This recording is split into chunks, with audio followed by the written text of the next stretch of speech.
Welcome back to the show, everybody. I have Alex, Stadnick, and Leanna are my wingmen for this section because we have a very special guest. You're probably familiar with him, maybe if you've been online recently in the last decade. Matthew Hag, Nadeshot. How's it going? It's going really well. I'm honored. I appreciate you guys having me on board today. Yeah, no problem. Glad to have you. We don't have a lot of pro esports players or professional business people or even just professionals on this show. Definitely don't have that. Yeah. So thanks for being here. Maybe just to give our listeners, because maybe not everybody's super familiar with who you are, maybe you can give our listeners just a quick overview of who you are, what you do. You kind of wear a lot of hats, I think. Yeah, that started with Red Bull back in the day. They conditioned me. I was never a one that wore hats, but like the big deal about being a Red Bull athlete back in the day was only the athletes. I mean, I know I came from gaming, but they only allowed those individuals to wear the hat.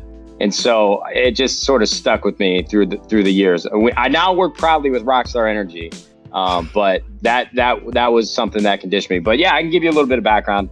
My name's Matthew Nadeshot Haig. I've been in the world of gaming, in the gaming industry for well over a decade. For me, I really loved video games growing up, and I wasn't very athletic, but I loved sports. I had an older brother who was taller than me, more athletic than me, and video games seemed to be the only thing I could beat him at. So it just kind of stuck with me. So my first game that I was really addicted to was Halo 2. That was back in like 2004 when I was still in grade school. And I just fell in love with the competition, the mechanics of like a first-person shooter. And that continued to progress as I got older. And then I fell in love with Call of Duty in 2007. And that's really where my career began. I started playing at a super high level, started playing professionally. As the gaming industry continued to grow, events started getting bigger and bigger, more prize money. So I did that for about 7 years and made a pretty good living for myself. But at the same time, I really wanted to share my gameplay with others. So I started streaming on Twitch before it was even Twitch, on Justin TV. I started making YouTube videos that were inspired by like SportsCenter Top 10. I really just want to show people how good I was at the game I loved.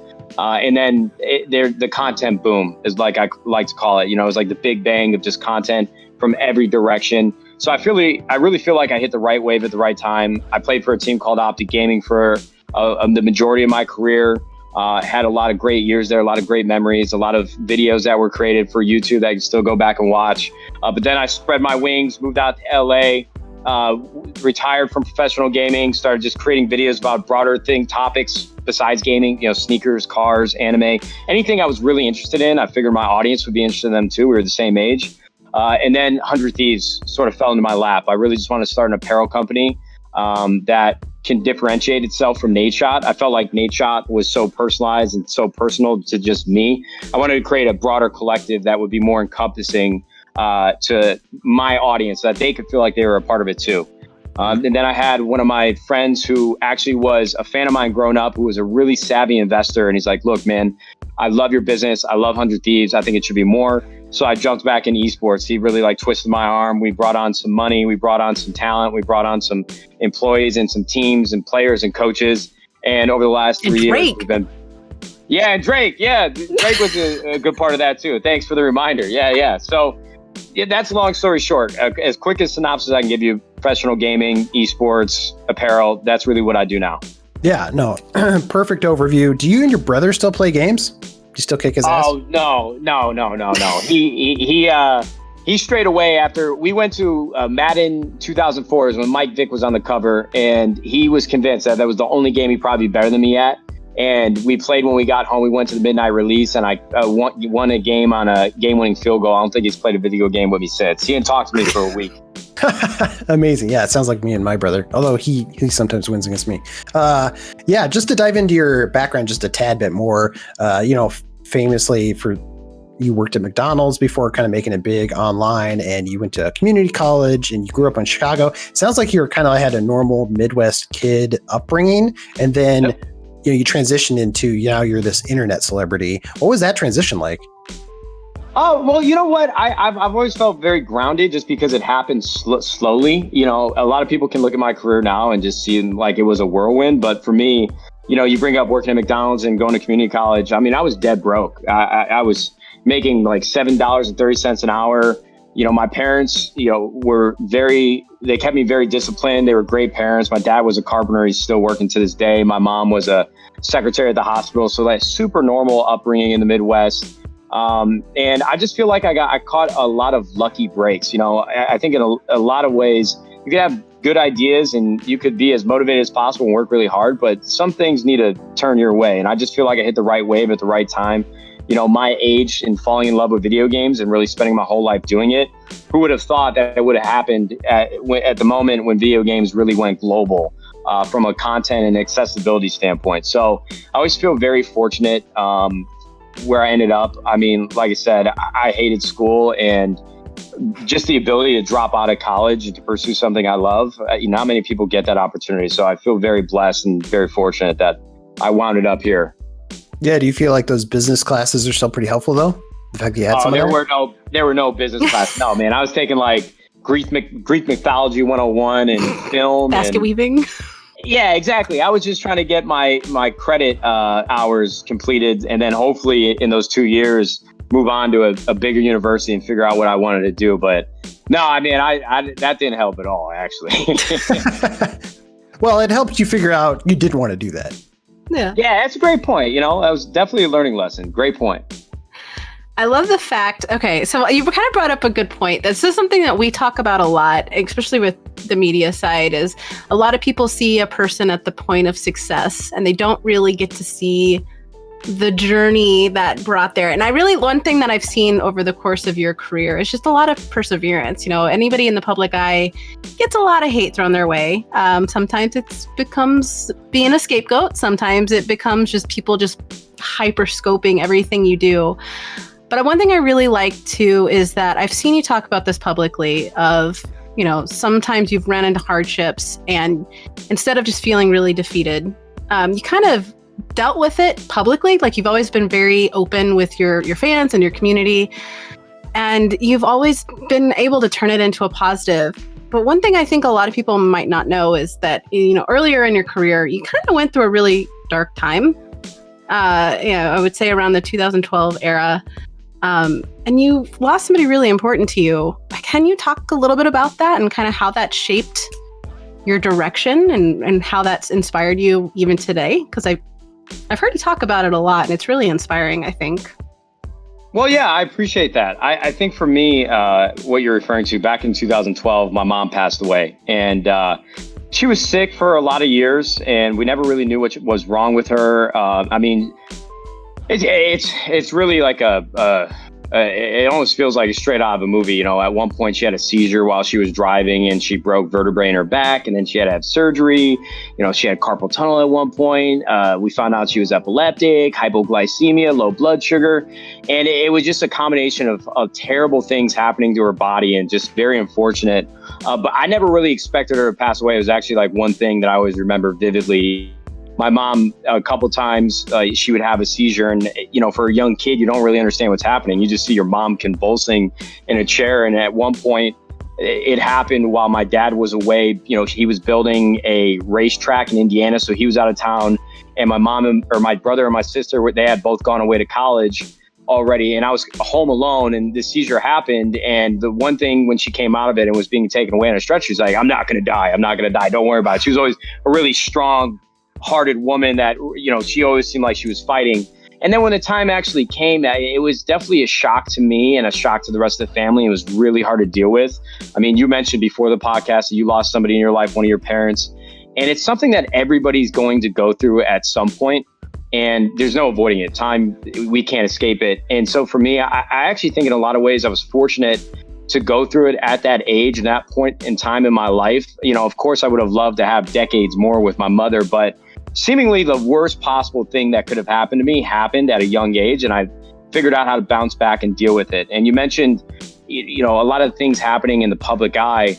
That was something that I was compelled to share with my audience back then because it was such a life-altering moment for me. And the internet had always been my outlet. When I was younger, I was never the most social individual. I had a hard time making friends. It just, it was like trying to figure out a complex math equation, like going up and talking to somebody that I don't know seemed like the most intimidating thing in the world. And on the internet, when I was alone in my bedroom, it just seemed like I could say anything and be myself no matter what. And that's why, for me, at that moment in my life, having a smaller audience on Twitch and a YouTube audience that was there to console me and help me through that time of my life, I'm so grateful that the internet existed for those reasons.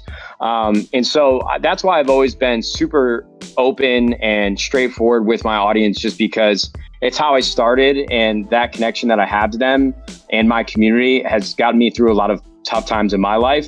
And I feel like sharing those moments actually will probably help other people that are in similar positions, that are going through similar things. Obviously, probably different circumstances, but at the end of the day, we can all learn from each other. And there's at least someone you can look forward to that has gone through something similar. So that's really been my mindset through the accessibility and the candidness that I've always had. And I think it's helped me build like a stronger audience because of it. And it was never really intentional. It sort of just fell into my lap, and that's how it panned out. Very natural, which is nice, because I feel like, with the public spaces, there's a lot of people trying to portray a certain thing, but you've always been really authentic, and that comes through a lot. It comes through in a lot of your work with 100 Thieves too.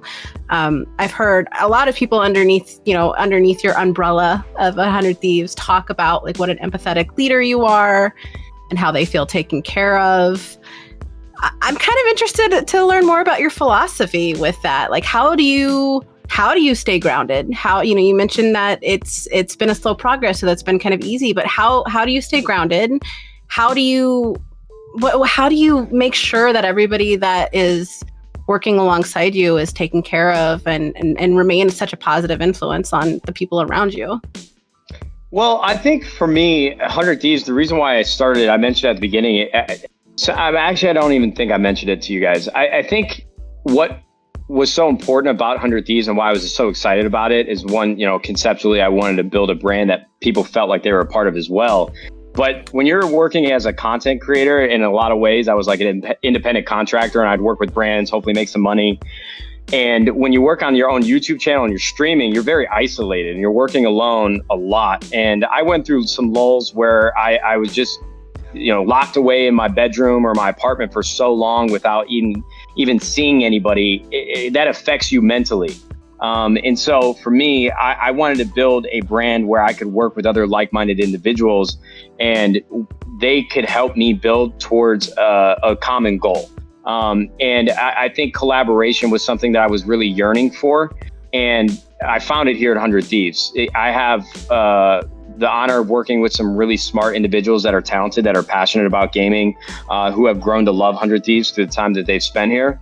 And I think the way that I function the best is just trying to be as down to earth as possible. I'm not very good in situations where people take things too seriously. I like to goof around and have fun. And there's good days and there's bad days. Like sometimes, you got to deal with things at work that are more serious than others.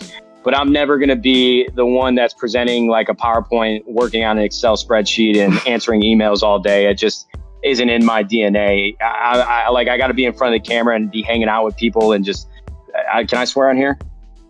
Hell yeah. You have a bleep button. Yeah. I like to bullshit, and so for me, it's, if employees like working with me, hopefully they know it's just because I don't take this too seriously. Obviously, if everybody gets their work done, then we've got no issues, but I'm definitely not like the operator of the company. Like really where I strive, or where I do my best work is when I'm working on the creative and the direction of the content and how the brand feels and how people perceive it. But I have some really great people that are great managers that help people in their career and help them progress and become better managers and better employees. But it's not my expertise at all. Like I said, I've never worked a real job besides McDonald's. I didn't even make it as a manager, working there for 4 years.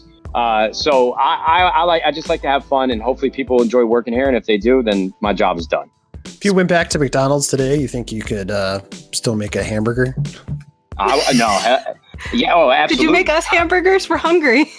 I'll make you a cheeseburger. The thing is, I go into the drive-thrus and I'd get upset because of how slow it's going. I would run that drive-thru with like a world record. That's where I worked, was the drive-thru, and then sometimes I'd work in the grill. But it's a lot of multitasking, which is why I think I was good at. You're taking orders while plugging everything in, taking the money. it's not that easy in a job. I mean, obviously anybody can figure it out, but you got to work pretty hard. And that's why I think it was such a good job for him. But yeah, I can make you a burger. Perfect. Yeah. Did you get competitive behind the scenes? Were you trying to like make burgers faster than everybody else? Take more. Well, orders? yeah. I mean, McDonald's. The camaraderie of it for sure. I was lucky because a lot of the managers that I had at McDonald's were, you know, they were either in college or just a few years out of college, like trying to figure out what was next, or maybe they were going to work there for the rest of their lives. But they're all very fun, and they helped me crack out of my shell and be more social. I actually attribute that first job into being able to talk to people because I was terrified. I was mortified of like having to start a conversation with somebody, and you got no choice there. So I always tell people like, man, if you were like me, go get a job. Like, you'll put money in your pocket. You know, in most cases, depending on who your parents are, they can't really tell you much to do much longer. If you got money in your pocket and you're getting good grades in school, get enough money, move out, do whatever you want. Stay close to your family if that was what works for you. But when you got money in your pocket, you can do whatever you want. For sure. Yeah, you were one of the best Call of Duty players in the world. But at the level that you were competing at, you know, you just had a target on your back, I'm sure. So if you like, you know, missed a game-winning shot, you became the target that the whole internet would dogpile on. And for someone who said like, oh, had trouble getting out of my shell, I just feel like that would be hard to deal with. How did you manage the criticism that was online? Yeah, I mean, it was always hard to deal with. I think throughout the years, if you grow up on the internet, you tend to build thick skin. I would say it gets easier and easier and easier to deal with criticism. But I was pretty self-conscious growing up about my height and stuff. So I felt like I had already gone through that at that time in my life. But it never, I guess it never gets easier to hear criticism because you can't avoid it. And in some ways, there are truths to people's criticism as long as it's like rational and logical and fair. I don't know, man. That's a tough question because you know, for me now, I'm in such a different stage of my life where if people criticize the things that I do, I just don't care anymore. Like, I'm doing the things that I love and I'm doing it for me and I'm doing it for the company. I'm doing it for our employees and stuff. And so back then, you know, since I was so competitive, when people would criticize me, it was tough to deal with. And I started to get over it, but it got to a certain point. I'm like, you know what? I'm just going to go make more money making videos that I actually have fun making. And there's not much to criticize when you're making a YouTube video about unboxing a pair of sneakers, right? So I'm like, I'm hightail my ass out of here. I'm done. So yeah, I don't know. That's a tough question. You just got to have thick skin. That's the best I can say it. It's still, no one ever is going to fully just be ignorant to people's criticism, but you deal with it better as you get older. You stop caring less. Is that like one of your biggest pieces of advice you'd give to people looking to get into the space? Yeah, I would say that for sure.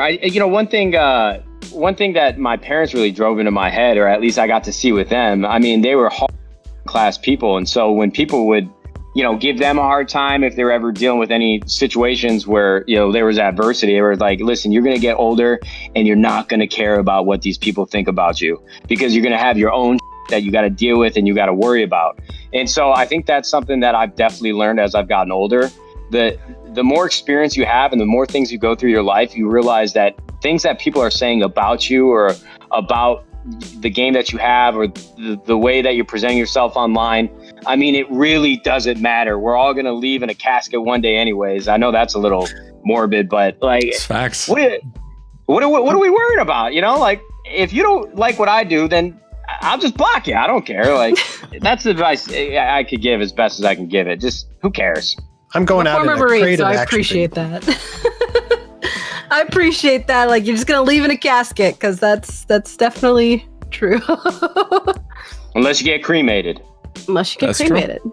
That's true. And just sprinkle your ashes wherever you want. Wherever they I'm may going to fly. get cream corned. Cream Oh my corn. God. That's What does that even entail? Yeah. is that gonna go on the burger that you ordered? Oh, Oh, That's my weird. God. This is What is it? Is it like cremated ashes and embalming fluid? How do you make creamed corn ashes? That sounds weird. Hey, it's not my I like problem. it. Somebody else is going to have to figure that out. It's in my will, though. there you go. Okay.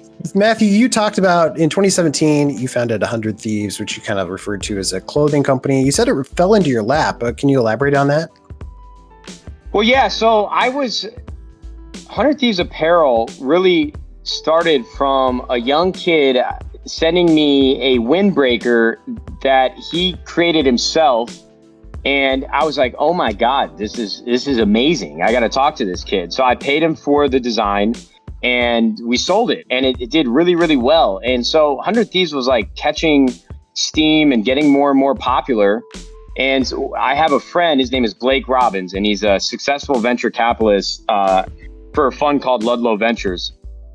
And so what venture capitalists do is they inject money that they've raised from like high net worth families or companies, and they allow companies to grow through capital. And so he reached out to me and was like, look, man, I think you need to jump back into esports, and here's how you're going to do it. I'm going to help you create a pitch deck.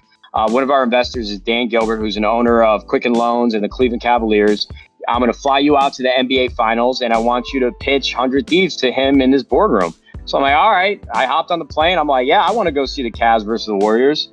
And so he really walked me through this deck. And I mean, obviously I knew everything there was to know about esports. I think there were certain aspects about the business that I always had questions in my mind, like how is this actually going to work? Like how can teams become profitable one day? Just because I had seen it all on Optic, and I knew that it was a really tough business to make money, especially with how high the salaries were becoming.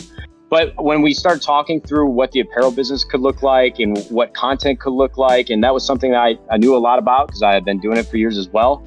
And it started to make more sense. So we pitched the company, a couple months later after negotiating the terms. Dan Gilbert led our seed series, and we started hiring. And we got into the LCS through like a 70-page application, over 100 sports franchises and high net worth families applied for. And we were one of the 4 teams that they accepted. And that was really like, okay, it's time to hit the ground running. So that's what I mean when it sort of fell into my lap. I had a really smart kid who watched my videos growing up, who had found success on his own, and he wanted to help me. So I was very grateful for that. Did you send that kid a package of goodies afterwards? Like, we're best friends now. We're best friends now. This kid, Blake Robbins, he's like one of the best follows you can make on Twitter because he grew up on the internet in the same way as I do, but he just really understands the world of tech, and he's very progressive in the way that he thinks through companies and trends on the internet. And so even now he helps me angel invest in companies that he finds that are really exciting. So I mean, if I never would have met Blake Robbins, I don't know what I would be doing. So if you guys ever need a really compelling, thought-provoking follow on Twitter, go follow Blake Robbins, because I mean, I told him, you're going to be a billionaire before me. I don't even think I'll ever be a billionaire. But if and when you become a billionaire, you got to buy me a really nice car and a nice watch. And I'm basically like twisting his arm into an agreement. There you go. But I think it's interesting you talk about that, because like as much as you can throw money at something, at a product, as much as you want, that doesn't mean it's going to capture the zeitgeist like 100 Thieves apparel is. Who do you attribute that success? Because you guys sell like Supreme sometimes. Like, if you're not there at the start, you're done. You're not getting the hoodie. You're not getting the drop. What is your influence, like style wise? Who do you lean on for that? And like, how have you built this into more of a cultural thing than just like someone just selling a t-shirt? Yeah, absolutely. So I think for me, what was most compelling about 100 Thieves apparel after I received that first windbreaker in the mail was, I really love, where is it? There it is. Yeah. I just really love the logo, the brand itself. And I'm not even talking about like what the brand means and what the culture is of the company that we built, but the logo itself is just so clean and minimalistic. And I think every kid that's in their late teens and their early 20s, I think in a lot of ways are still trying to find their own style. We talked about earlier, I grew up in the Midwest. To school, I'd wear a pair of gym shorts and like a white t-shirt. I mean, I was a bum. But that was fun for me because I was like a blank canvas, and I didn't even realize that there was a style that I could find for my own. And that's when I started really obsessing over clothing and obsessing over fits. And 100 Thieves, what my goal was is just to create apparel that I really loved that I couldn't find in stores. So it was a combination of finding my own style and having this logo and this brand that I had created that I really, really loved, and combining the two. So, yeah, I mean, you see a lot of simplistic and clean minimalist design. I think one of our favorite items or silhouettes that we ever sold was a cream colored hoodie with the black 100 Thieves embroidery on the front. And I mean, we've definitely not ran it into the ground, but we just continued to curate around that simple and clean design more colorways, different silhouettes. I have an outerwear jacket that will get announced here soon in the next couple weeks, next couple months.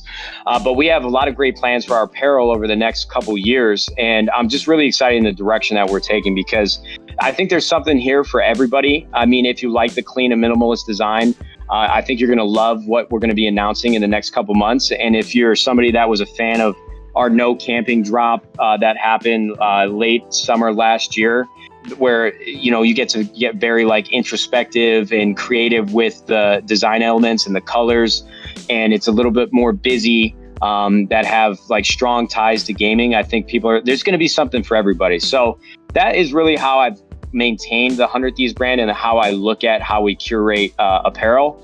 And so I really love it. I hope people do too. But at the end of the day, I'm really just creating apparel that I really like, and hope people feel the same way.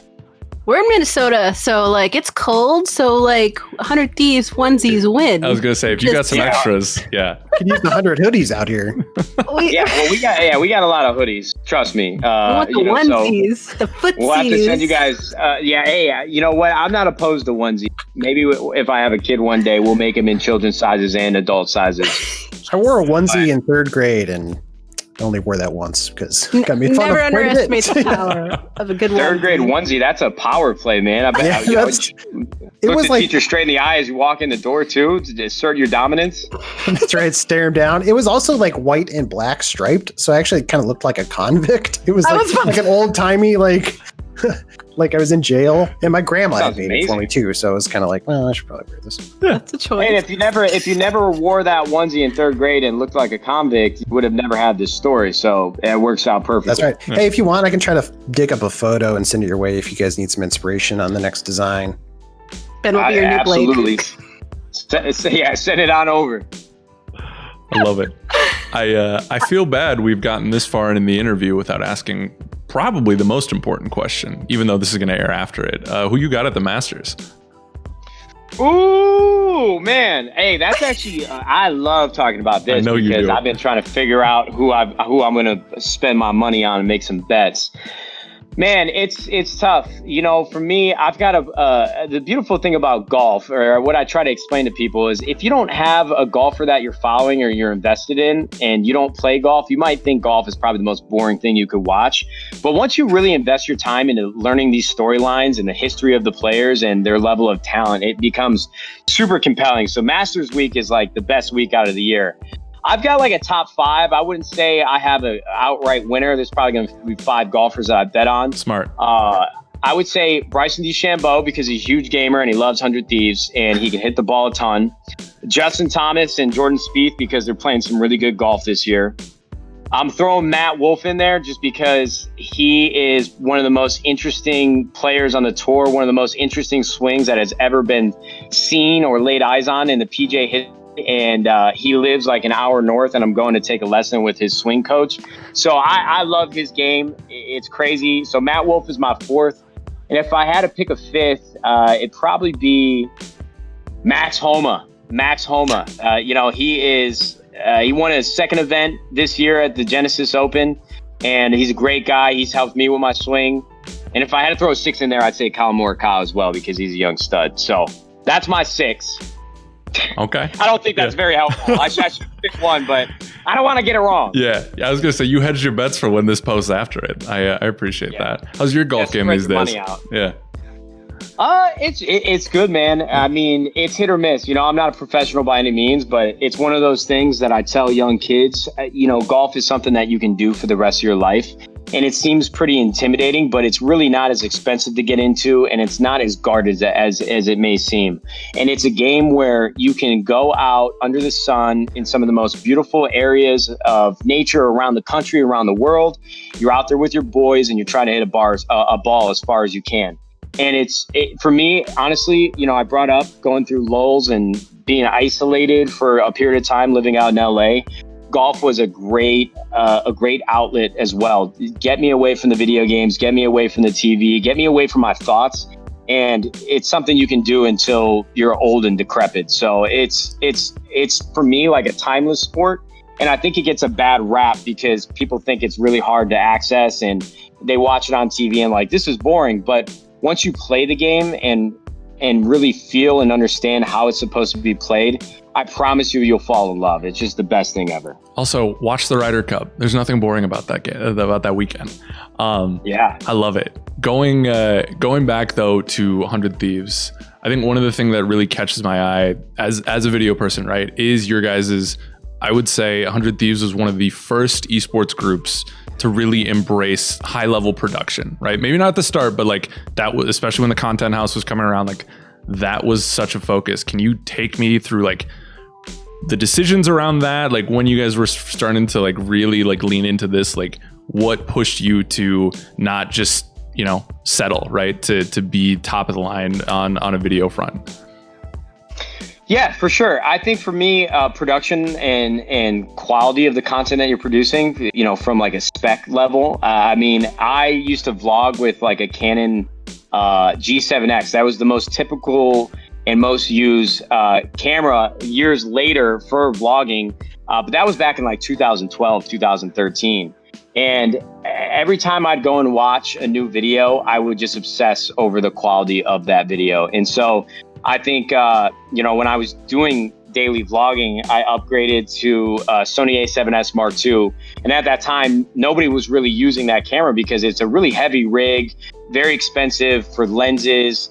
You had to buy a separate attachment for the microphone. And it took a lot of effort how to use that camera because I didn't really have any background in photography or videography. But I really fell in love with that process because at the end of the day, once you got that video rendered and uploaded, and people started commenting like, wow, I can't believe how HD this is and how many pixels I'm seeing, you know, it was another way to separate myself from other individuals that were creating similar videos. And so I think that sort of naturally transitioned over to 100 Thieves. I still think in a lot of ways we can simplify to win. I mean, I'm all for the bigger, more expensive productions. But at the end of the day, these are young kids that are watching our videos and they might not pay attention to that as much as I do or as much as our professionals behind the cameras do. But I still think it's a great touch. It helps us monetize our brand more and sell against sponsorships. And it's really important for our business to show that, yeah, we can make the fun, easy, you know, content house like spicy cup pong challenge, or we can also do these very heavy hitting documentaries that brands really love and that hopefully our hardcore, most enthusiastic esports fans will really love too. So I think it's definitely a mixture of both, but it's definitely been a pleasure to be surrounded by so many talented videographers and production managers that really understand that level of production that I don't understand, and learning from them as well. So it's a combination of a lot of thought processes there. I love our video people, but y'all messed me up because like now I can't enjoy a simple commercial without being like, well, they should have cut it that way. Why did they make that decision? Yeah, like, that's so dumb. Yeah, I agree. Ruined me. What's wrong with our video people? I was gonna say, wait, you're not watching. If we could fork out some dough for that, that'd be great. But that's not here for. Never mind. Yeah. I wanted to ask. We should touch on this too. You recently announced a partnership with Excedrin. Do you want to talk about what this is? Yeah, I would love to. So the reason why I thought working with Excedrin was going to be amazing is when they approached me individually, they really talked about and mental health and physical health. You know, when I was competing back in the day, there were moments on stage where I was personally dealing with headaches that if I told my audience that, they probably would have thought it was an excuse. But there were things that I wasn't doing back then that would have helped me greatly just by taking some simple steps. And so what Excedrin has done is really put together a mindful gaming routine that I really love. And I think it's important that younger people actually see it. And it's not even for individuals that play video games, but I think all of us dealing with stay-at-home orders during this pandemic and spending a lot of time in front of a screen, there are a few simple steps that you can do that can really minimize and mitigate troubles with your health that you might find down the road. And some of the few that I really love is deep breathing. Deep breathing is something that I really dove into aggressively just because it helps with my anxiety that I've dealt with in the past. You know, for me, it was really bad after my mother passed away, and it's gotten a lot better now. And whenever I seem like it's creeping back into my mind, deep breathing really helps a lot. And then even from a video game perspective, when I was competing, I was always a very pessimistic and cynical person. I always expected the worst. Obviously, I was hoping for the best, but I always expected the worst. and mindful thinking and positive affirmations and really trying to manifest positive thoughts has helped me quite a bit throughout my career and even just my everyday life, and trying to have a more stable and more positive outlook about what the results might be at the end of this meeting or at the end of this video or at the end of this apparel drop. And that certainly would have helped me a lot when I was competing. And then honestly, one of the things that just seems so obvious, but is so, core to what I love is playing music and just keeping yourself out of this atmosphere that can cause a lot of pressure and cause a lot of anxiety and could lead to headaches down the road. I listen to music 24/7. It's something that I was super passionate about as a kid and didn't realize how much I was going to love it even more as I got an adult or became an adult. So I've jumped into so many different genres. And it's always a way for me to stay out of my head, stay out of my own thoughts. And there's a bunch of other steps that you can take and you can read more about it at excedrin.com/gaming. I promise you that's not a plug, but they are very simple routines that you can build throughout your day that can help you just feel better mentally and physically as you go throughout your workday, or whether you're playing gaming or you're playing video games, whatever the case may be. I promise you it'll help. So their authentic approach to actually like stepping in gaming in a meaningful way, I think that's what resonated for me the most and why I'm excited to be working with them.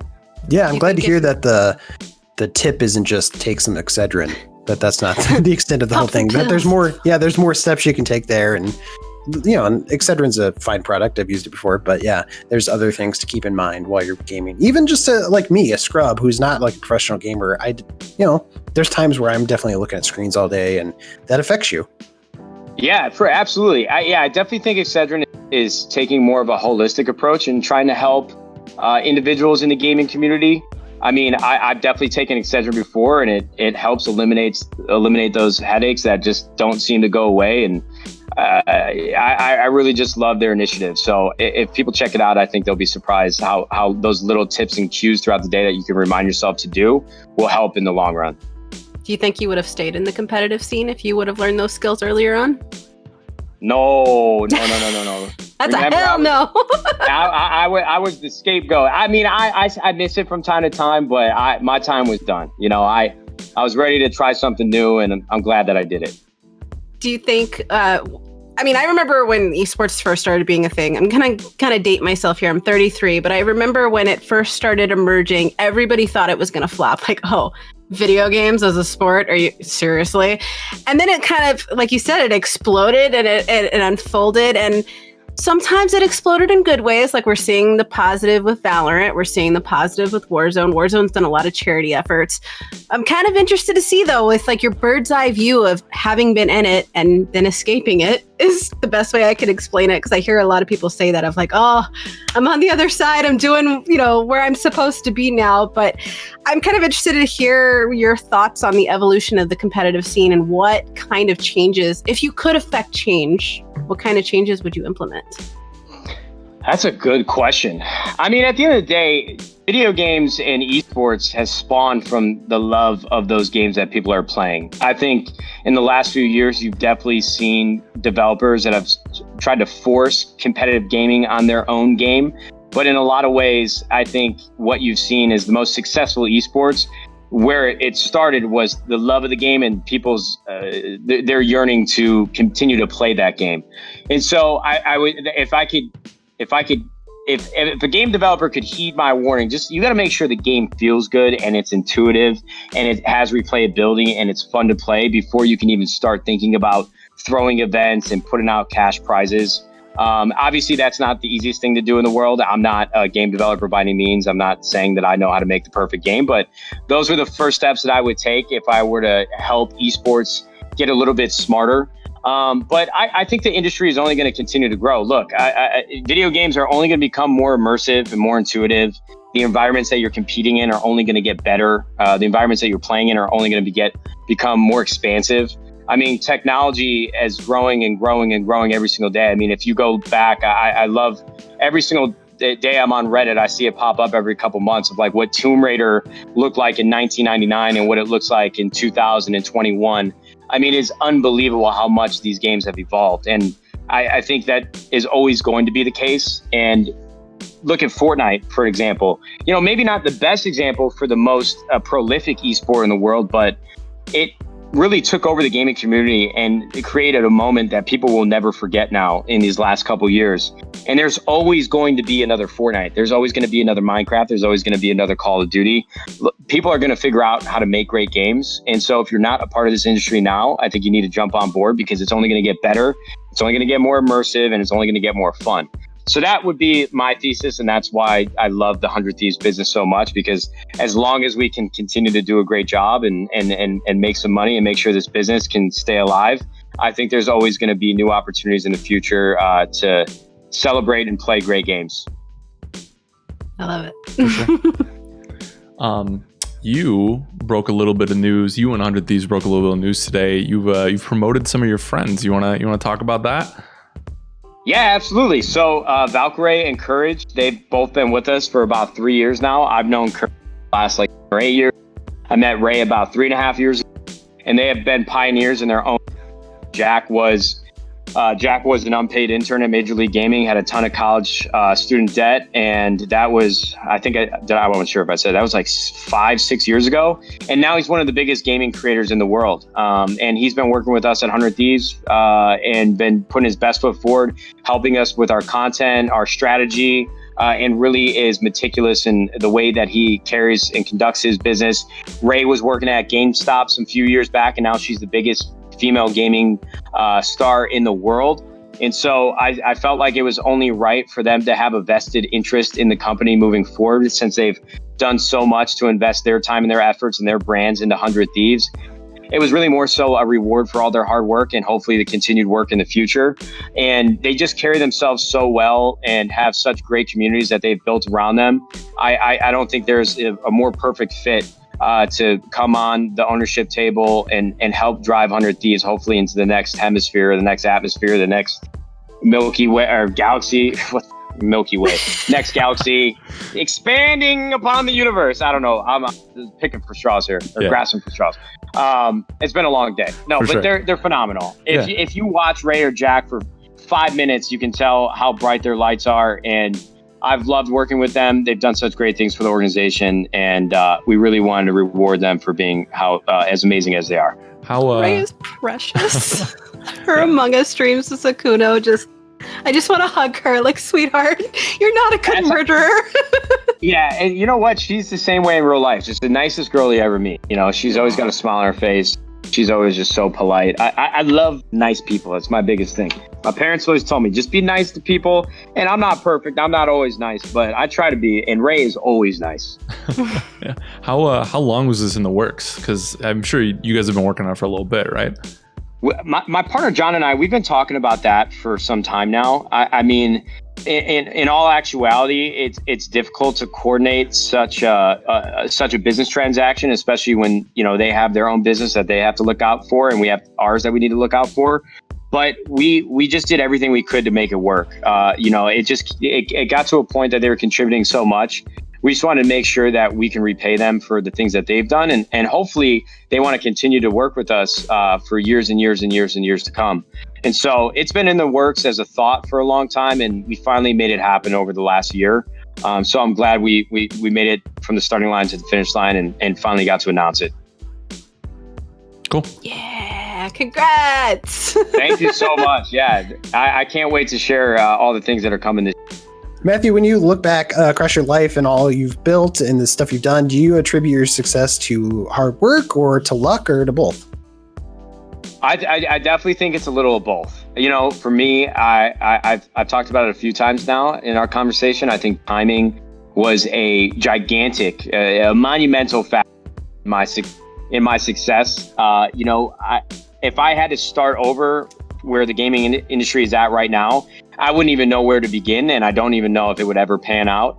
So, I definitely worked hard, and I feel like I had some fresh takes or some new ideas on how to approach content. And I've tried to evolve as much as possible.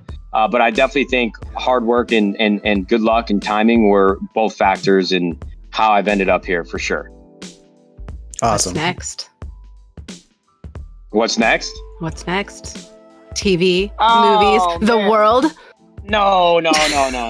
I'm saving. I don't look nearly as good as Brad Pitt does. I don't think acting work out for me.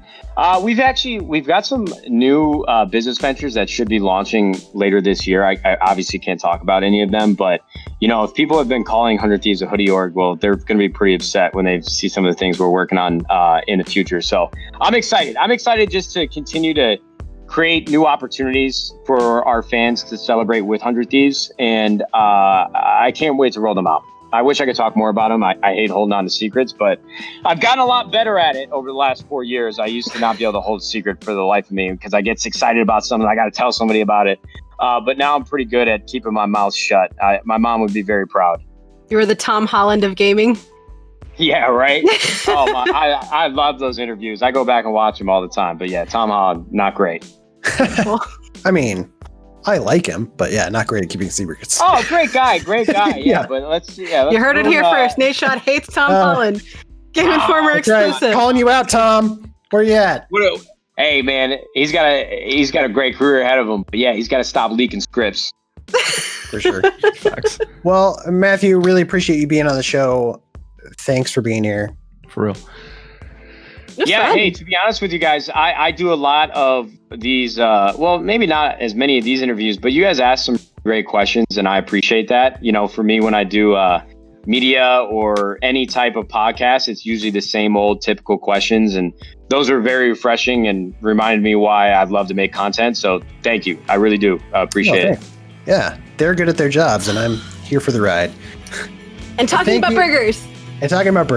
But thank you out there, too, for watching or listening to this episode of the GI Show. We really appreciate it. Please like and subscribe, or subscribe to our magazine. Whatever you do, come back next week. We'll have another episode. Until then, game on.